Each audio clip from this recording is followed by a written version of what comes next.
What is up, fellow sickos? I am Dan Favale coming at you with my certified fantabulous co-host, Mr. Grant Hughes. And we're here to talk about a semi-emergency pod because we didn't jump on right away. But hey, what are you going to do? Karl-Anthony Towns to the New York Knicks, Julius Randle and Donte DiVincenzo to the Minnesota Timberwolves. And look, here's the thing. This trade still isn't finalized. So the Knicks are sending, as I'm stumbling through my words here, because I'm still thinking about it. It's just a fascinating trade. But the Knicks are sending Donte DiVincenzo, Julius Randle, Detroit's 2025 first round pick, which is protected top 13 this year, I believe, and it'll leak into protections through 2027. So there's a chance it conveys, but it might not. And in return, they're getting Karl-Anthony Towns. However, there has to be more teams involved. We know one of them is the Charlotte Hornets because both of these teams are over the first apron and Minnesota, of course, is inside the second apron. Neither can take back more money than they send out in a trade. So it's obviously not going to be a dollar for dollar match. And part of the appeal here for Minnesota, I assume, is they're shaving some payroll off of this year too. Daquan Jeffries is going to be signed and traded to Charlotte along with draft compensation. That's pretty ambiguous at this point. However, given the gap that needs to be made up, which is about Grant, like 8.8 million, so closer to 9. I don't like with base year compensation and stuff. I don't think Daquan Jeffries alone is going to do it. So I am wondering if I tried to figure out the different permutations, but I ultimately think it's not going to be worth it because it's going to happen and it'll date whatever theories I have. I would just keep an eye on the Mitchell Robinson stuff at this point, because that would be a salary that could be folded into part of a larger deal. So this is a trade that per ESPN was being worked on for a while. And once the Knicks relented on, I guess, the Donte DiVincenzo of it all, that's when it picked up steam. I do wonder if, we'll get into the Mitchell Robinson injury, how that impacted it. But there was also the report per SNY.TV's Ian Begley that Donte DiVincenzo wasn't thrilled at the idea of having a reduced role following the Mikal Bridges trade. He probably would have been coming off the bench. That likely made it easier for the Knicks then to break up the Villanova crew. That was the biggest surprise to me of all. Yeah. So Grant, which side do you want to? Well, let's start here first. Given how this offseason unfolded, where it was like free agency transaction was over very quickly, we had the fake Larry Marketing stuff for like a couple weeks. This is one of the ones I very rarely get taken aback by transactions anymore. This one got me. And before I throw it to you, my final part of the preamble, I had taken an edible and on Friday night, and this trade comes in after that. So I'm like doing all these things and thinking about it while I'm just stoned out of my mind. Not out of my mind, but so that made it even more of just a little bit of a trip for me. So what was your reaction to the news coming through? Knowing that's new information to me. Knowing that, I really wish we had just done a true emergency pod right away on Friday night, just to really get out there. Do you know how you know I was actually high? Because I asked you if you would podcast today. Wouldn't I normally be hesitant? I don't want to bother. You're feeling uninhibited. I think so. This is we have to get into it, and I want to start with the Towns Knicks side of it, but as far as like the surprise factor, yes, the timing of it was supposed for trades at this point of the offseason, really. But this is the type of trade that is going to make me never like give up on the where there's smoke, there's fire thing again, because I was wrong on the Donovan Mitchell stuff. It's like, oh, he's not going to re-sign. He's going to be gone. There's all these murmurings and whatever. And like, I mean, how many different times over the last couple of years did we discuss or see rumored or hear whispered about Towns to the Knicks, right? And then it goes away because the Wolves are good. Towns seems to be an integral part of that. The Knicks are just like, how could that ever work? Why? And then it happens, right? Like there's this weird lull and then it happens. So it's going to make me just buy all the whispers and rumors again. I'm always going to be like, just not a conspiracy theorist, but like, I'm not going to dismiss that stuff again. It's just has refueled that tank. We got to, I think to the extent possible, I think we got to kind of take an organized approach to this. So starting with the Knicks, I think the biggest question has to be, because this is a somewhat by necessity because you don't have a healthy center, but it's a win now move, obviously, for a team that fancies itself a title contender. Like just top down, does this make the Knicks a bigger threat to win the East and win a championship this year? I don't know. Yeah. That's my honest answer is they are Karl-Anthony Towns, I think, is a talent upgrade in a vacuum from Julius Randle, who has made 2 All NBA teams. He's made All-Star teams. I think that he's probably the better when he's healthy on ball offensive player. Karl-Anthony Towns stretches the floor in a way that, yes, I think you could actually look at it. Karl-Anthony Towns didn't take a ton of threes last year. Julius Randle attempted 5.3 per game before he was injured. Karl-Anthony Towns also attempted 5.3 per game. And so I do think there's this misconception that Karl-Anthony Towns just like launches a ton of threes. It's the threat level that teams respect, which is why he's so interesting. And I would argue that because he's better as an off-ball player offensively, just the idea of running this Jalen Brunson focused offense where a lot of the times you're going to be, even with Josh Hart, that's 5 out. Like that can count as 5 out or at least close to it. I think that's appealing. What I don't, it's not that I don't understand. I mean, long term, we'll have to get the implications of that, but like paying Karl-Anthony Towns, like the balance of the 4 years of his contract's a lot of money. And I'm sure this leads me to believe that Mikal Bridges is going to sign a cheap extension because Jalen Brunson already signed one. And like, that's just in my head. So there's that part of it. The depth of it all makes me a little concerned now because you can look at this roster and say, okay, Josh Hart, OG Anunoby, Karl-Anthony Towns, Jalen Brunson, and Mikal Bridges. That is what the second, no worse than the third best starting 5 in basketball right now behind Boston and perhaps Denver, if you still want to throw them in there. So that is just like, that is huge. But after that, it's okay. Mitchell Robinson's already injured. And at this point, look, he's dealt with so much stuff. Like you kind of just have to write it off as gravy if he gives you anything. Like that's just an added bonus. But still, so if you're healthy, you have Mitchell Robinson and maybe look, Towns just played with Gobert. So maybe you can play those two together. Then you have Deuce McBride.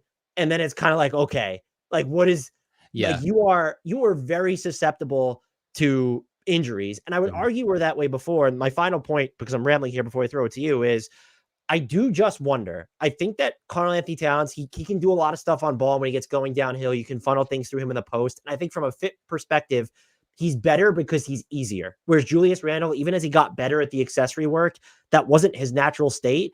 But I do wonder now, I still believe, and maybe I am wrong, that Julius Randle has the higher ceiling as, even if you don't want to say a hub, a secondary from scratch creator.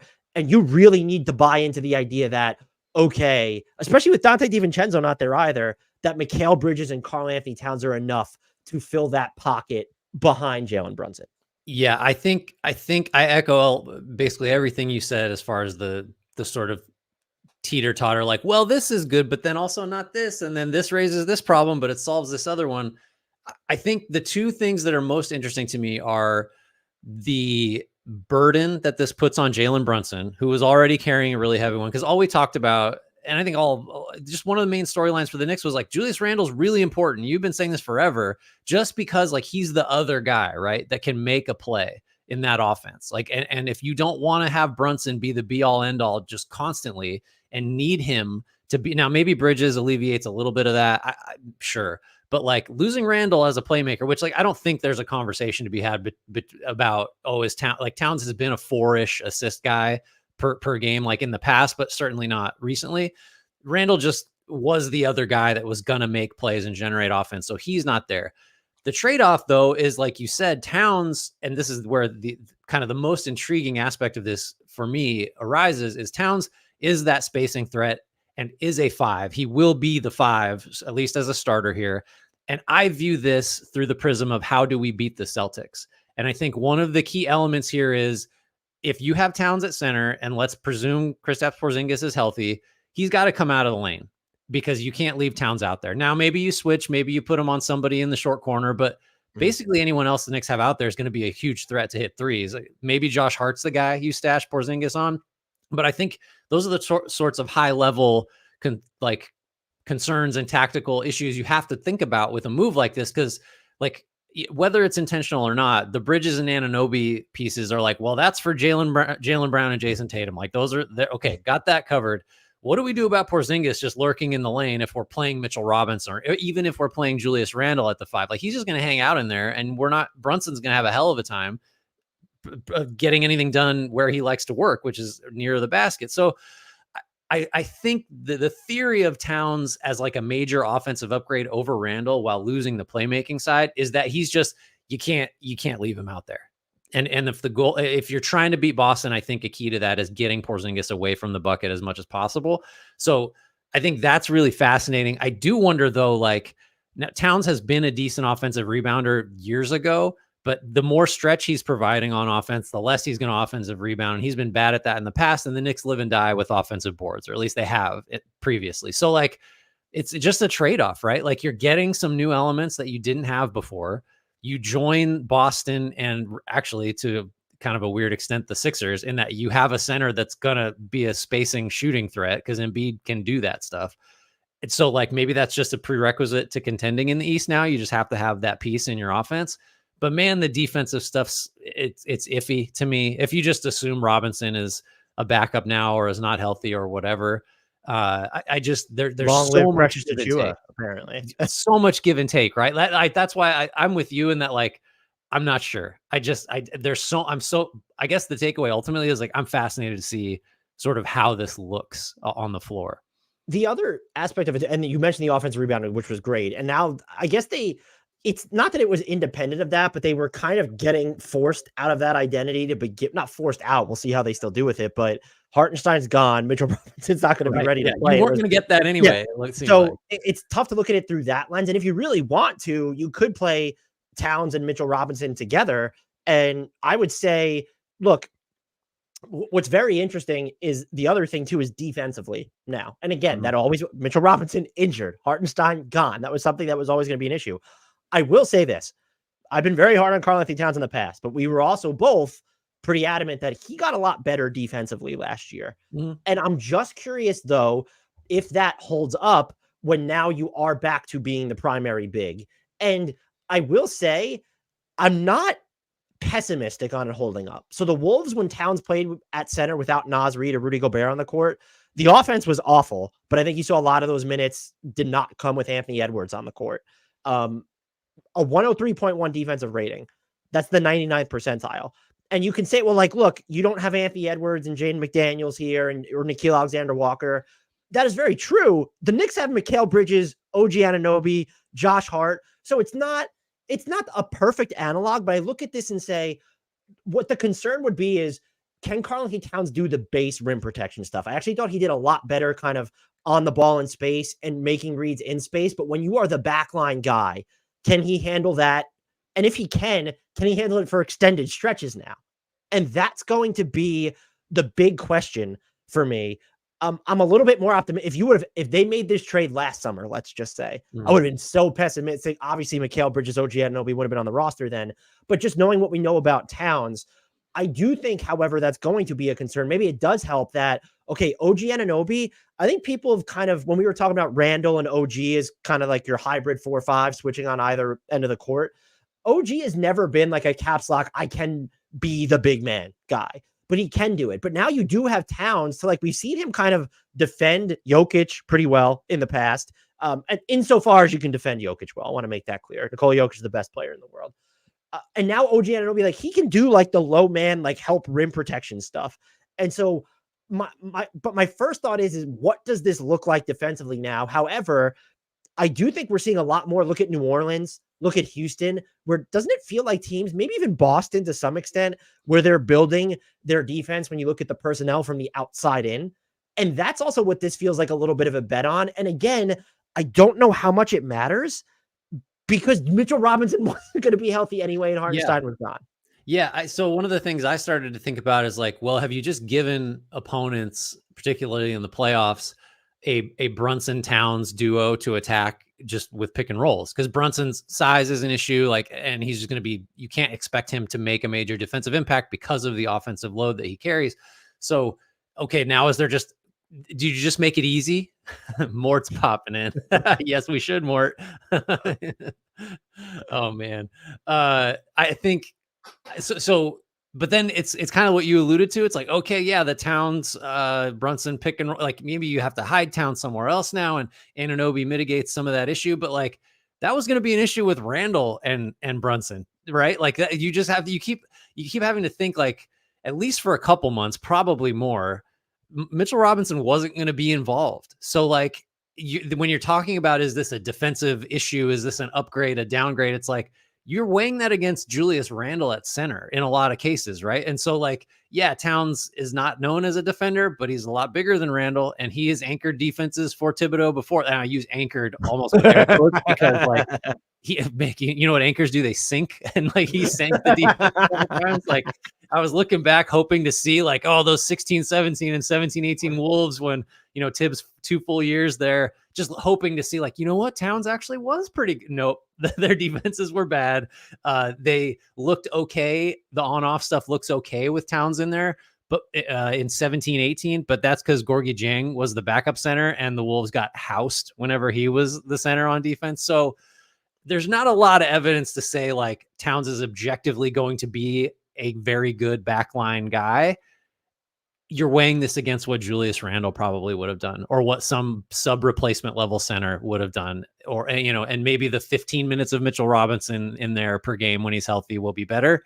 But like the bar's low that Towns will have to clear to not be like a defensive downgrade, if that makes sense. So you mentioned Tibbs, who I guess has been complimentary of him recently, but didn't feel like he was when they were in Minnesota the first time around. So that is another element of this that's fascinating. And it's also from the Tibbs perspective.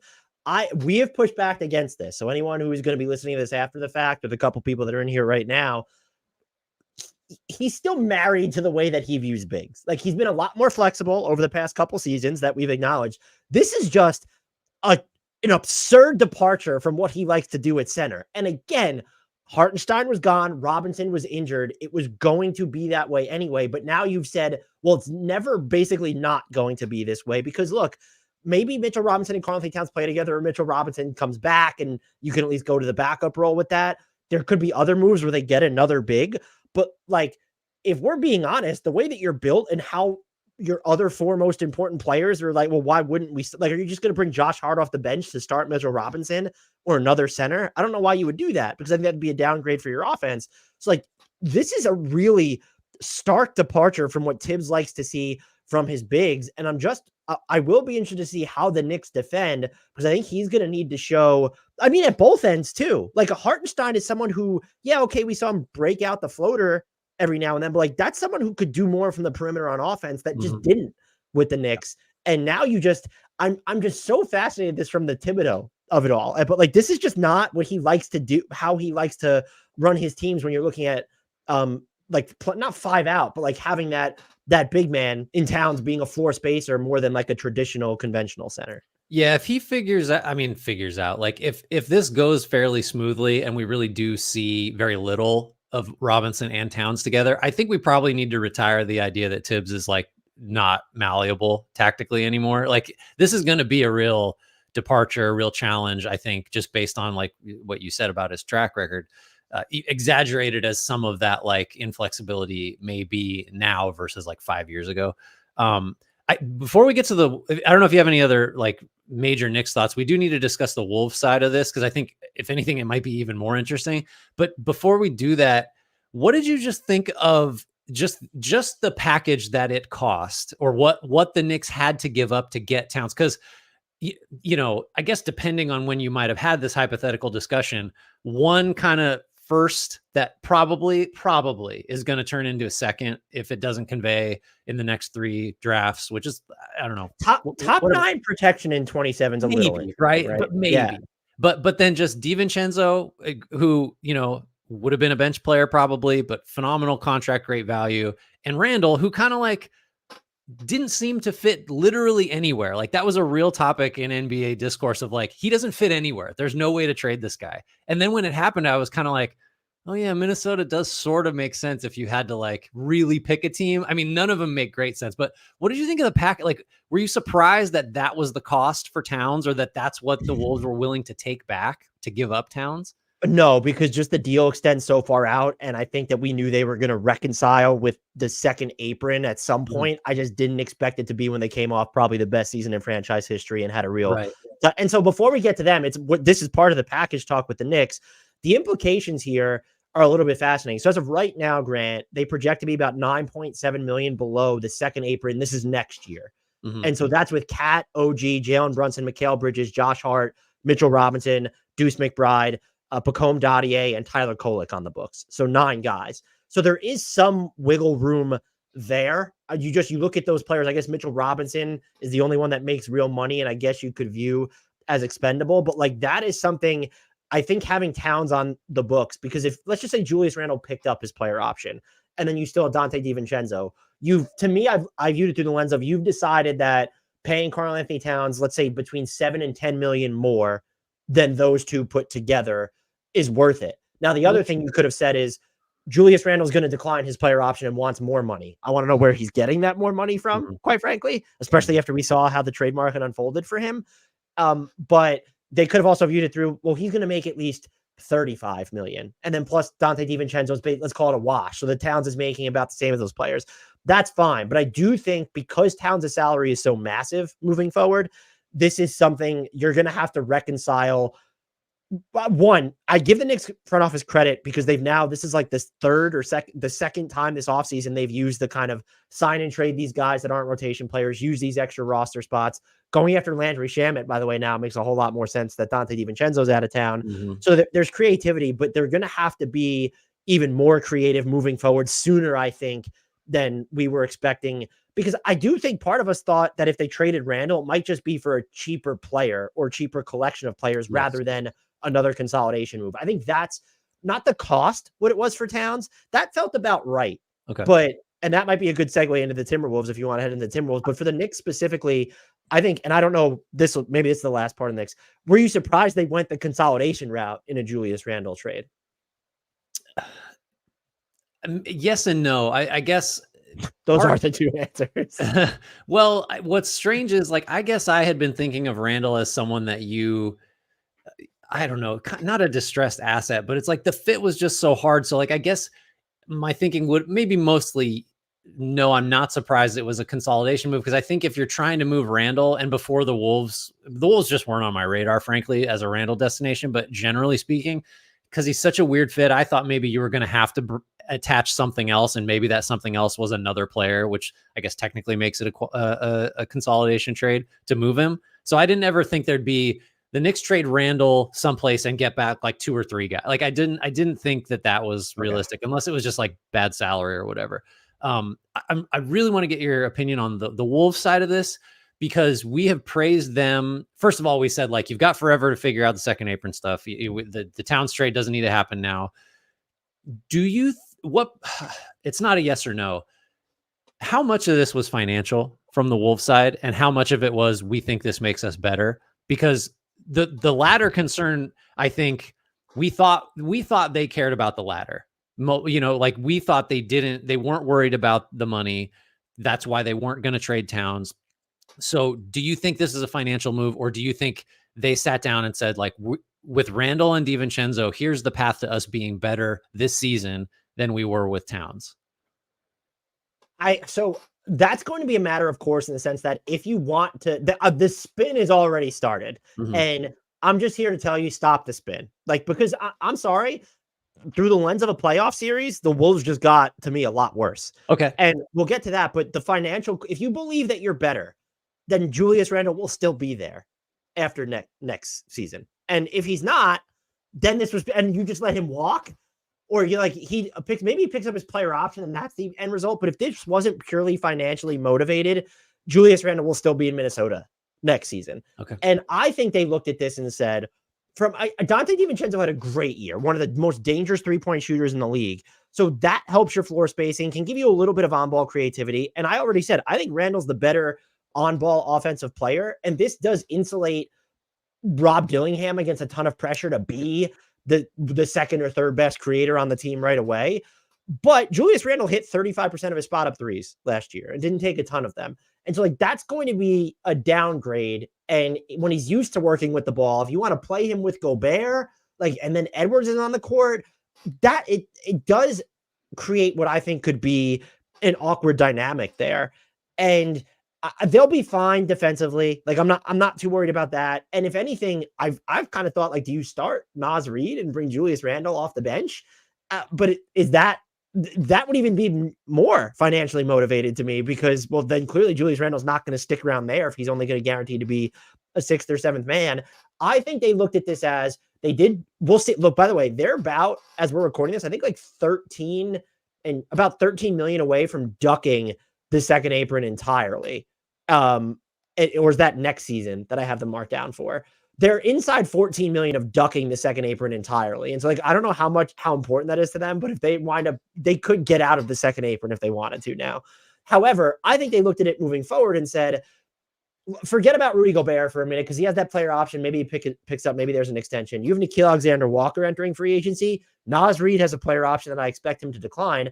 I think they looked at it and said, does it make more sense for us to pay Donte DiVincenzo, Naz Reid, and Nickeil Alexander-Walker $50 million total? Or does it make more sense to have Karl-Anthony Towns on the books for $50 million total? By the way, it doesn't need to be an either or proposition. These people could just pay.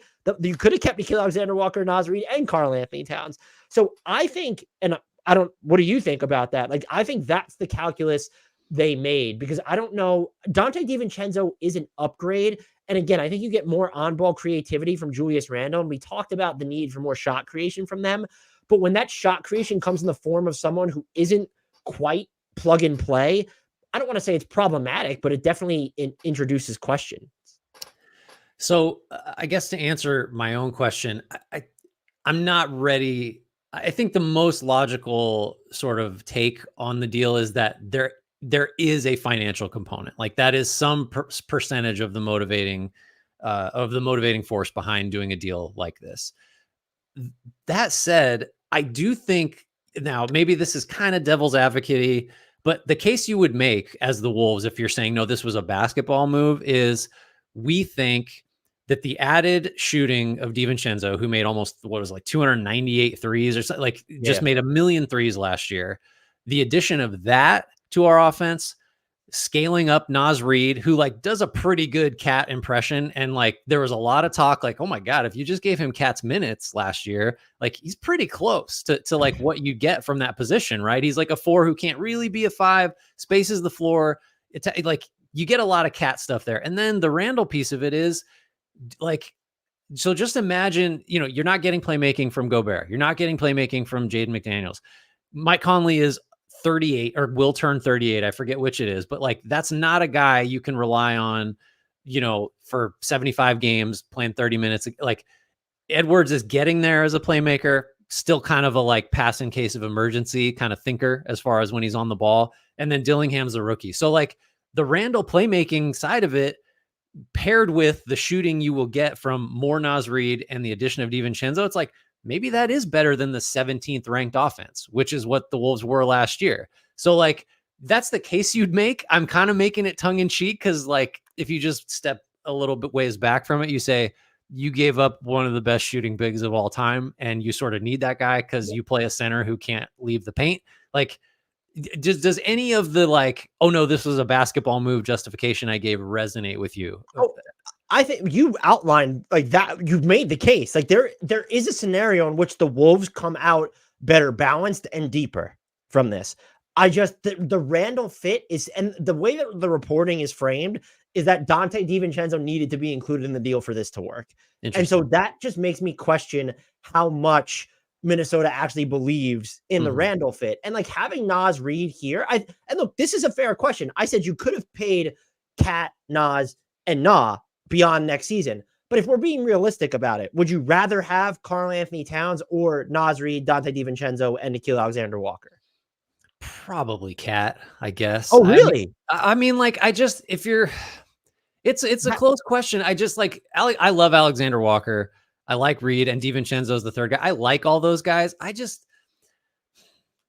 don't know, because if you're trying to win at the absolute highest level, don't the guys with absolute premium skills matter more than 3 other guys who are, I don't know. Maybe DiVincenzo is a premium skill guy now. Maybe that 3-point shooting really is premium. Well, I think that's the case that Knicks fans because look, by the way, this is I think this is also applies to the Timberwolves. Like Karl-Anthony Towns like needed that 3-point volume to come up, and that's still the truth. Like this is someone who should be in this day, this age, should be at like 10 threes a game. I don't mean to, I hate oversimplifying things, but that's just the fact of the matter here. So if you appreciate Donte DiVincenzo's volume, but I think Knicks fans could look at it and say, I mean, some other fans, Bucks fans could certainly say this, no, the regression is coming.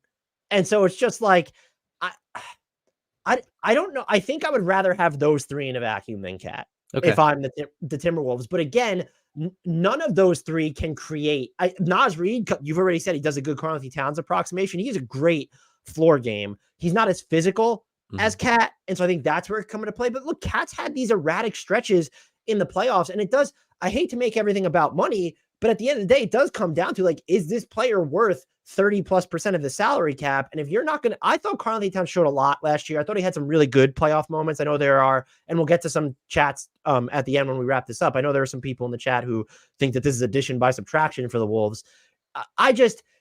He's an imperfect player. And so I understand the logic from Minnesota, but I find it very hard to believe that this is a move you make after the season you just had if it wasn't purely financially motivated.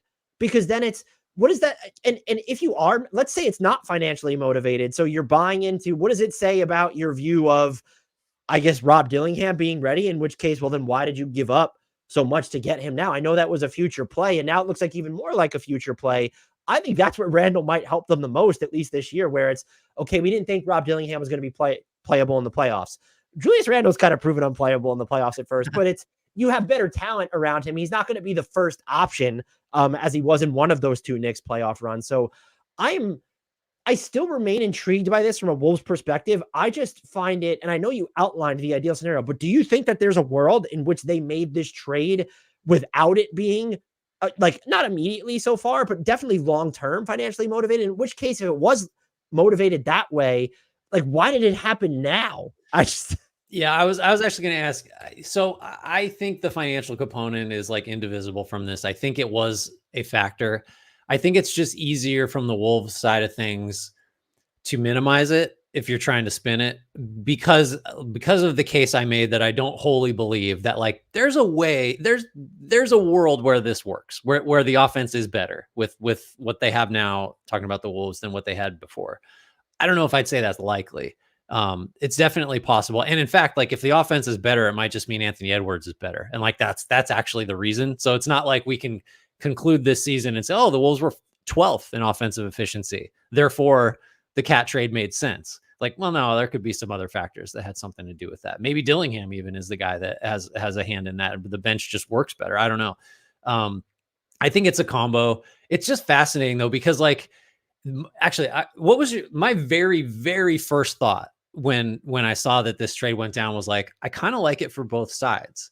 And I still am like in a place where I still feel that way. So what was your very first, and we'll get to the chat in a second. What was your first reaction, and has that changed in the like intervening 14 hours or whatever? My first reaction was I didn't like it for either side. And then I thought about it. And now I'm at a point where I understand it for both sides. I just think that, and I mean, that's to some extent, this is always the case, but like the stakes are so high for both of these teams that I think as both of these teams, you would want a little bit more certainty than you're gleaning. And by the way, the one thing we haven't mentioned from the Wolves perspective is if they want to do something else, is now they have a first round pick they could trade in that, a first round pick in quotes that they could trade. So there is that element to it, but I didn't come away from this. Here's how I'll frame it. I don't come away from this saying Team X won this deal clearly. And that's where I'm still at. I understand it from both sides. And I see a world in which you outlaid it from the Timberwolves perspective, and we both mapped it out from the Knicks perspective. I think I see the scenarios in which it winds up working out immensely well for both teams. But this isn't one of those trades where at least for me, do you have a clear, not even a win or loser, but you kind of said you already liked it for both sides, but do you come away thinking, oh, like Minnesota, or like, yeah, they really like they hit a home run here? No, I can't get there with either side. Again, yeah, would be repeating what you said. Like I can see how it could work out for both. I could see how it doesn't move the needle at all for both, like relative to last year. And I could see how it makes them both worse. Like that's a mark of a good trade. I think one of my favorite aspects though is like this is a deal between two teams that could win their respective conferences. And it's like a big deal with major names and money moving back and forth. Like, this isn't I think my preferred finals. My number one preferred finals matchup features the Warriors, which we will not see. Number two is probably anything involving the Thunder. But now I want to see Knicks Wolves in the finals. Like, now I just want to see these two teams play each other.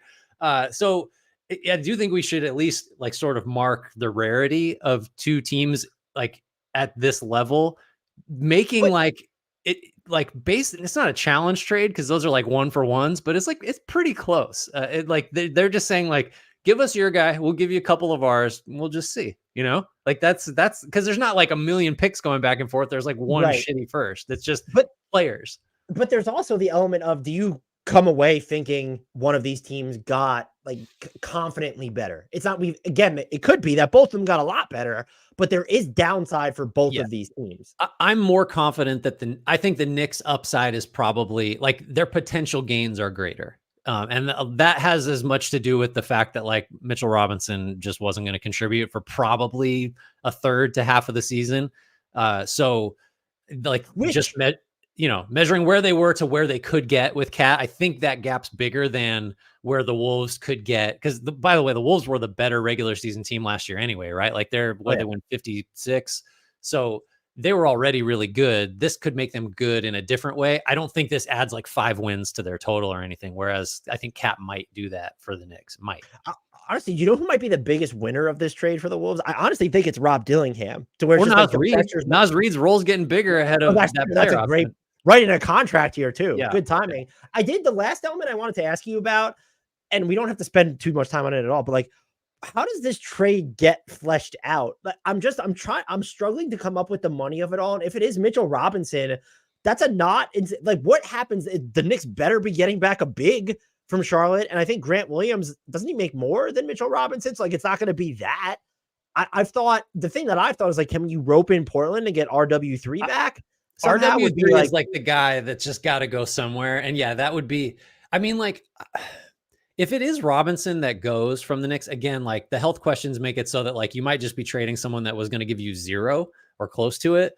But if he's not, if you're going to get a healthy-ish Mitchell Robinson for a chunk of the year, like you can't just give that up. He's still like, he would allow the Knicks to kind of be what they were last year, except, better in some aspects, because he would bring back the offensive rebounding. He's not going to do the Hartenstein stuff, but like you could sort of have it both ways where we have the Cat version and then we have the Mitchell Robinson version, and both of those are good versions of the Knicks. So if you do include Robinson to make the money work, I mean, I guess you better be confident that you weren't going to get much at all from him this season because of the injury stuff. Because otherwise, like Towns is a better player to have if you're going to say he's our center than Randle, but like a lot of the same problems arise. So I think you either better have Robinson and he's going to give you something, or you figure out how to get like a conventional center in there somehow, but roping that into this trade or doing something else. I don't know.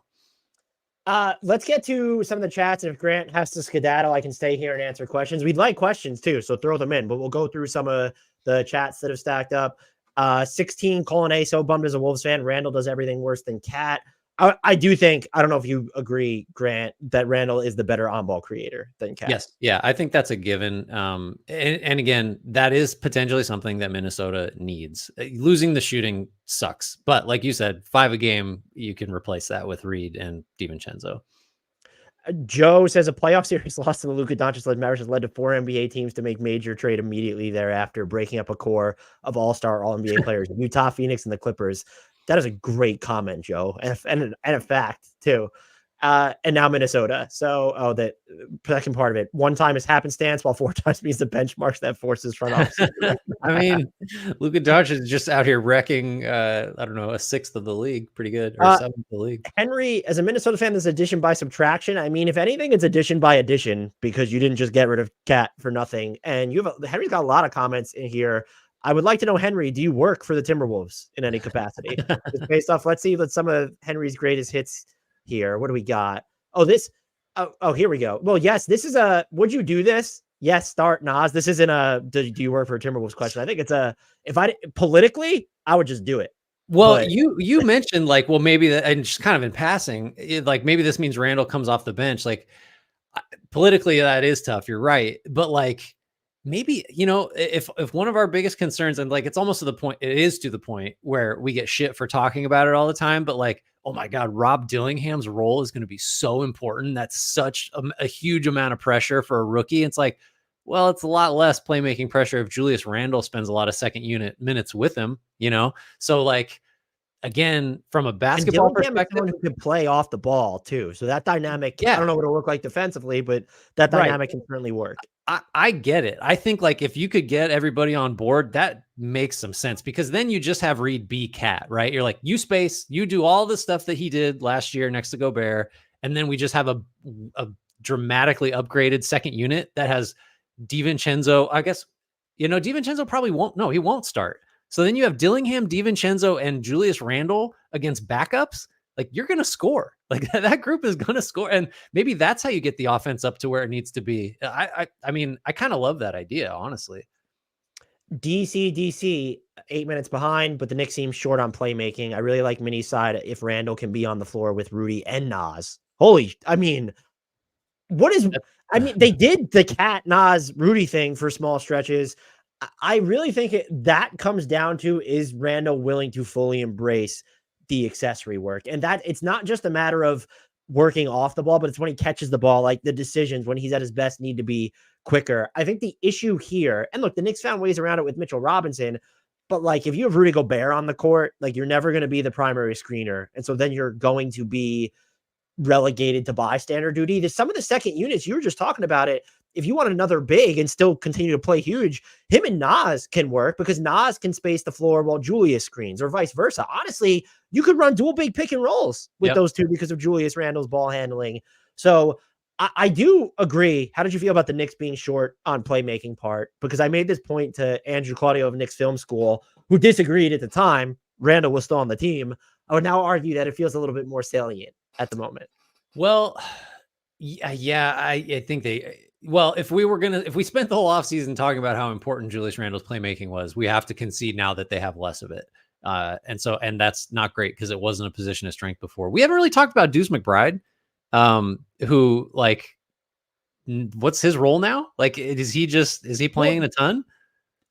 What's interesting is that I had their read, like going out and getting Mikal Bridges and having Julius. I was just like, okay, they clearly, and then they signed Campaign. I was like, they don't view a Deuce McBride as like an actual backup point guard. They view him as just someone who's either an off guard or a wing type.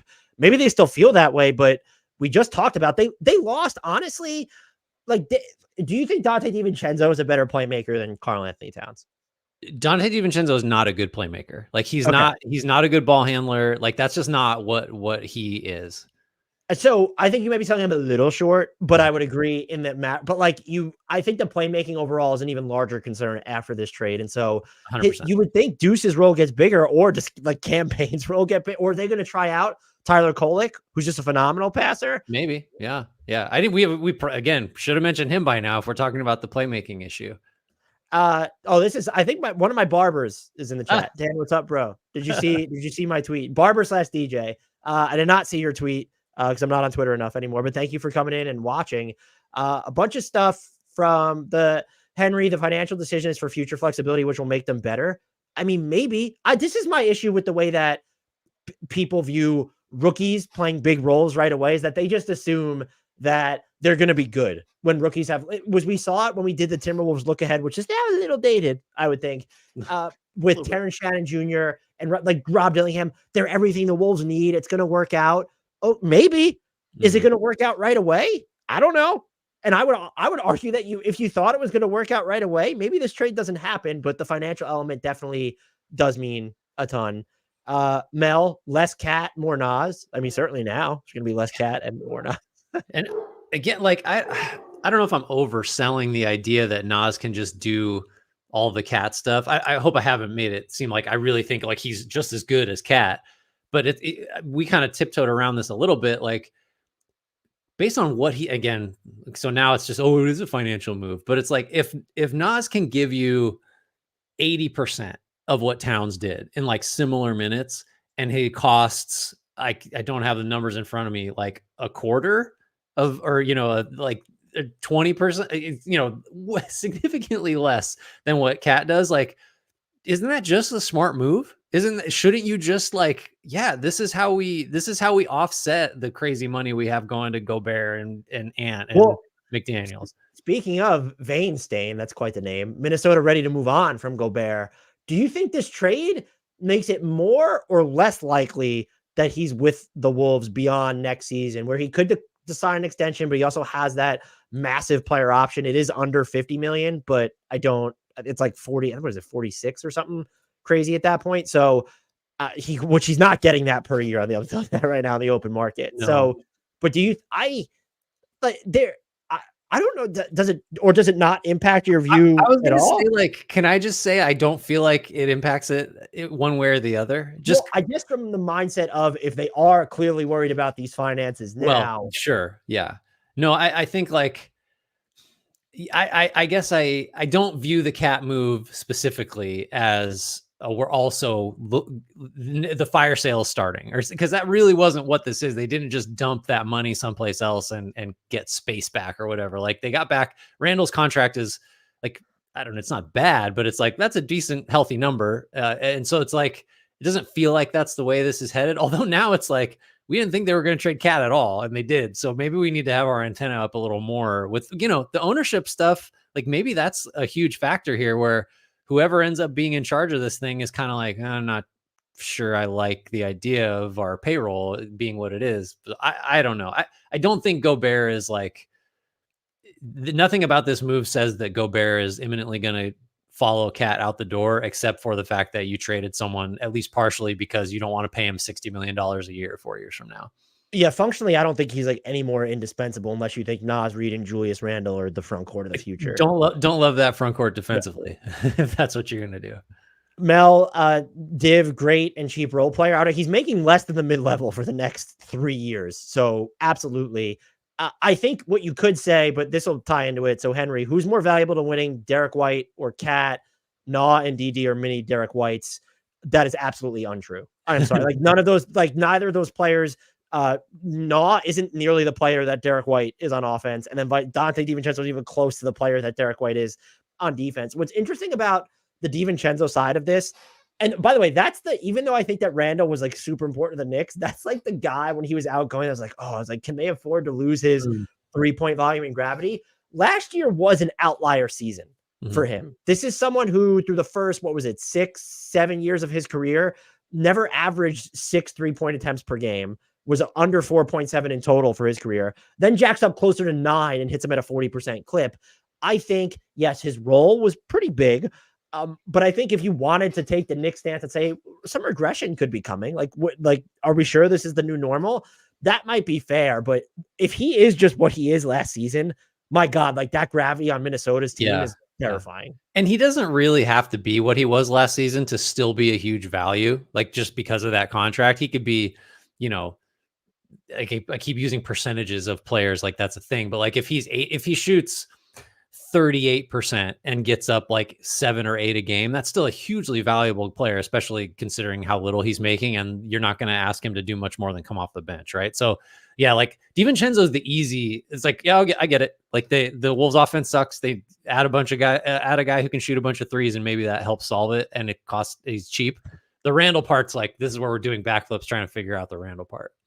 Let's get a couple more here. Oh, Trey L. John. This doesn't look like a joke question to me. You want to take this one, Grant?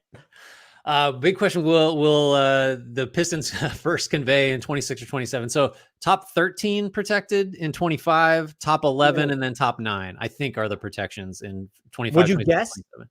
Do you think it conveys at all? No, I kind of don't.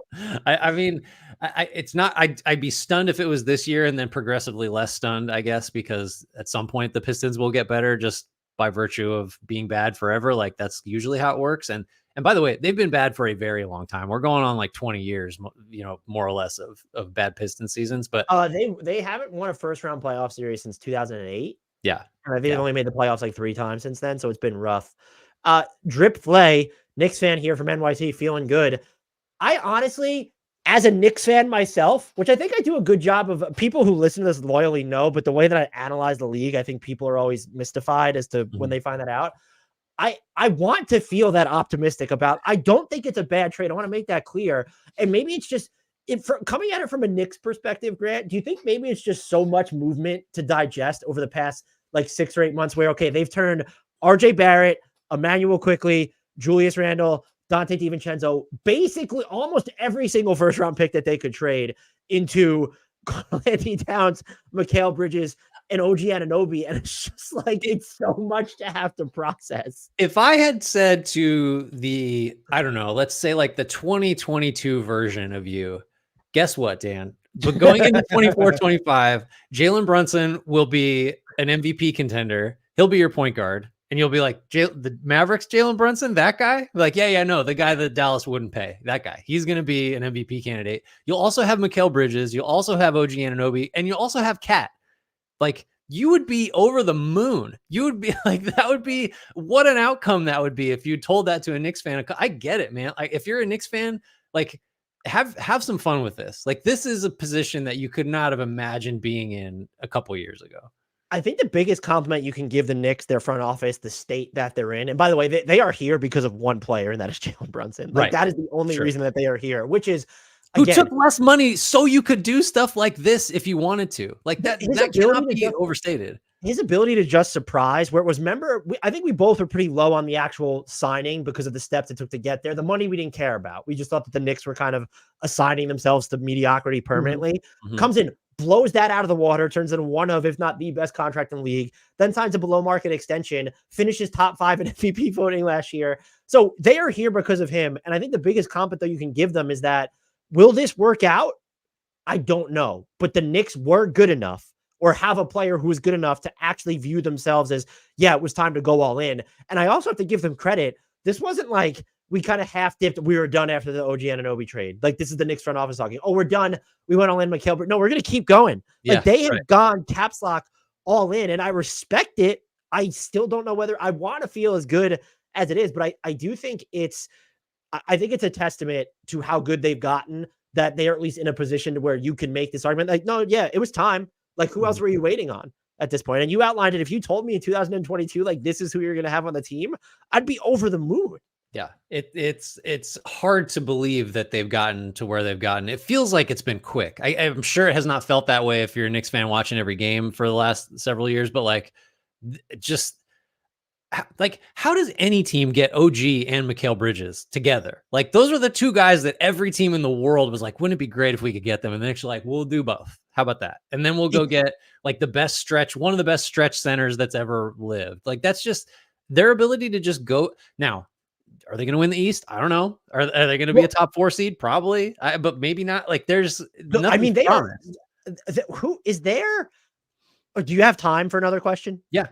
So is there, like, aside from Jalen Brunson, the Knicks depth is shaky. Who is the next player that they can't lose? Because they feel not super shallow, but like, you have 7, maybe 8, depending on how you feel about Precious, of guys that you trust. And you should really only say 6, because can you trust that Mitchell Robinson is going to be healthy? So let's just meet in the middle at 7. But it's like, at the same time, if you told me Mikal has to miss some time for the first time in his career, or we know OG is going to injure himself doing something, I don't know that I feel like, well, no, they're fucked, because it's just like, it's Jalen Brunson, and it's a weird spot to be, but it's also, okay, they're deep at the top, which I think is what you could say, where a lot of teams, when they have depth, maybe it's more kind of scattered throughout the roster. It's, no, we've truncated our depth into let's say, our top 5 guys, and it's, we can't lose Jalen Brunson, but could you lose any of the other 4 for an extended period of time and still just be really good? I'm not wishing it. I'm just curious, because we had this comment, which made me think of it. The Knicks are the better team, but Minnesota is deeper, which I would probably agree with. Yeah. At least in terms of deeper, I think Minnesota might still be the better team. I don't know. Maybe. I would say, I think I take your point. I guess I'd say Anunoby, just because the defense matters more now that you're going to have Cat as the center, and you will need. But that was true when Randle was going to play a bunch of center too, right? Like again, we keep coming back to that. The other thing you made me think of talking about the depth is, like, this is another Boston parallel. It's like, let's just get 5 or 6 guys, and then, after that, we'll just figure it out. And that's kind of how the Knicks are built now, right? Like, you've got your ridiculous starting 5. And I don't know, is Deuce McBride that 6th guy? I'm sure maybe I'm who am I forgetting? Because if you just go Brunson, Hart, Bridges, Anunoby, Cat, Then you have, I guess, Robinson and then Deuce. Like that's Precious, your 7. Deuce. Like those are your, if you're healthy, those are your 8. And then it's like, I do feel like is Landry Shamet or campaign is going to wind up mattering to this team. Yeah, maybe, but that's your 8th guy, right? Like that's Boston has the same issue. It's like, well, I mean, like the Knicks would kill to have Sam Hauser or Peyton Pritchard, certainly, but like it's not that different. I don't think teams really do this. Maybe with some exceptions of trying to beat like the PJ Tucker at center Rockets or the small ball Warriors, but like the Knicks really do feel like they looked at the Celtics and kind of decided we're going to have to beat you. Like there's no way to the finals without going through you. So let's just see what we need. Well, that was my actual question. After this trade, forget about the landscape of the East. Do you view the Knicks as a better matchup for Boston than before this trade? 100%.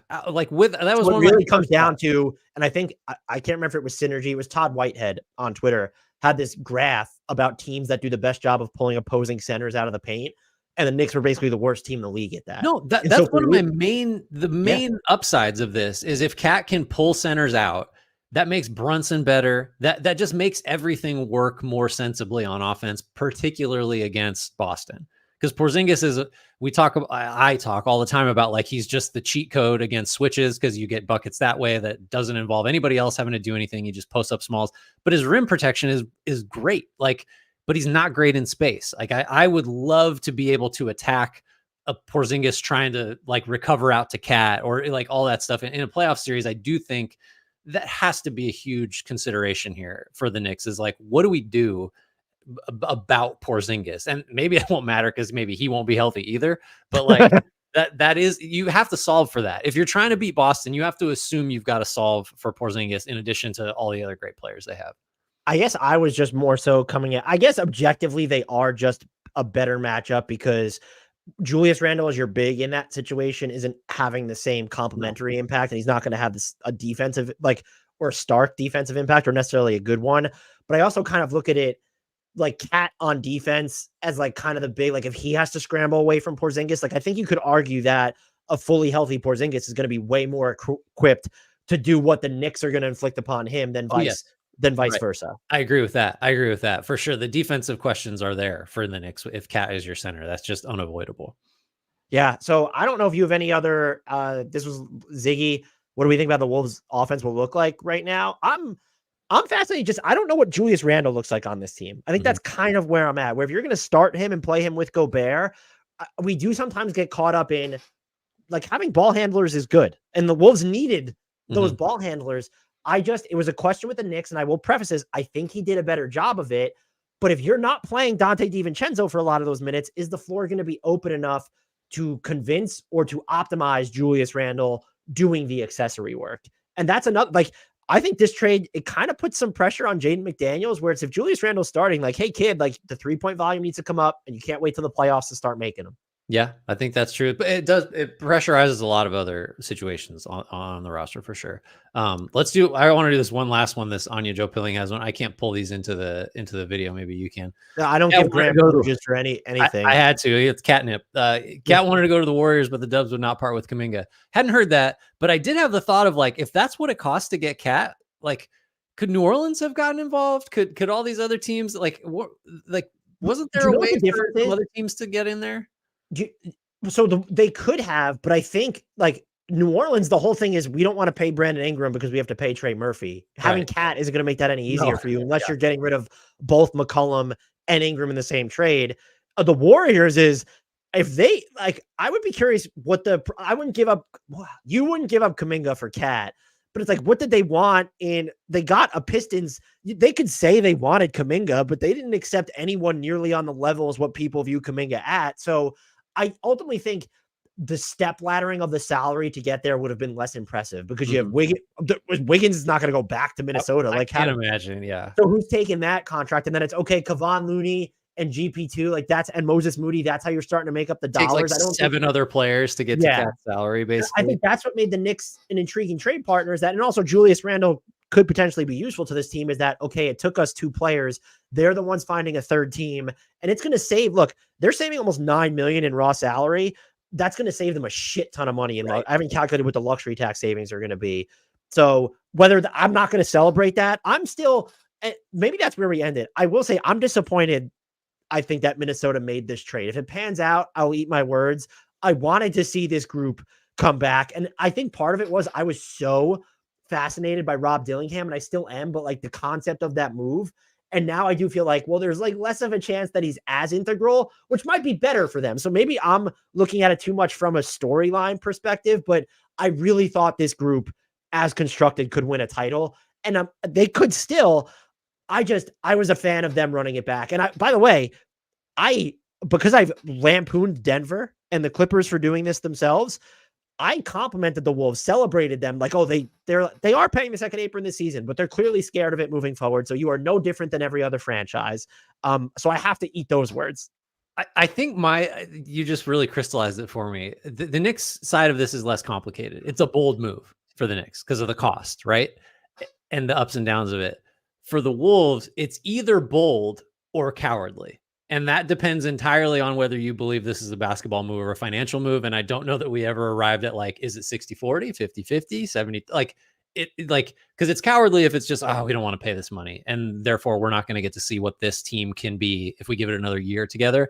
It's really bold if they sat down and were crunch the numbers and like talking about the analytics numbers, not the money stuff, and said like, no, we will be better after trading Cat for this package. Like, and I'm not foreclosing on that being most of the motivation, but we'll see. Like, I think the cynical and maybe realistic / practical approach is like, this was money, or this was mostly money, but not sure. And I think it just, to me, if you wind up losing like Naz Reid next year but if I look at it through the lens of right now, would you rather have those three with Donte DiVincenzo or Karl-Anthony Towns on this team, what it's become, plus that Detroit first round pick? Mm-hmm. And Trey, by the way, Johnson in the comments agrees with you, Grant. He doesn't think the pick is going to convey either. I think I prefer that, but I thought, I don't know, I wanted to see this Timberwolves team run it back. And maybe it's the emotional component of Cat being there his entire career and living through just so much like just dumpster fire stuff there. But unless you have anything else, are you ready to take us out of here? Yeah. Thanks everybody for jumping on. Thanks for all the questions and the comments. Thanks Knicks and Wolves for this. No, they've dated some content that we were still going to post that now we can't post. Oh yeah. Ooh, double-edged sword. All summer to get your shit, your ducks in a row. They did ruin content for us, but they also created some. I already had to edit something that I'd filed. Thanks a lot. Because I said the Knicks are going to trade for a center and something that's going to publish next week. And honestly, they kind of still need to. Should I just leave it and pretend? No. Yeah. Thanks everybody. If you haven't already, rate, review, subscribe, follow us wherever you get your podcasts. Comment, thumbs up on YouTube here. Help the algorithm love us back. Check out our merch. I'm wearing old merch, which does have Mitchell Robinson's name on it. And I am sorry. I'm wearing what could be new merch. Oh, look out. Love it. Thanks everybody. I didn't even should I apologize? I'm not going to apologize to Mitchell Robinson. Shouts Frank Ntilikina. Apologies, Jared Allen.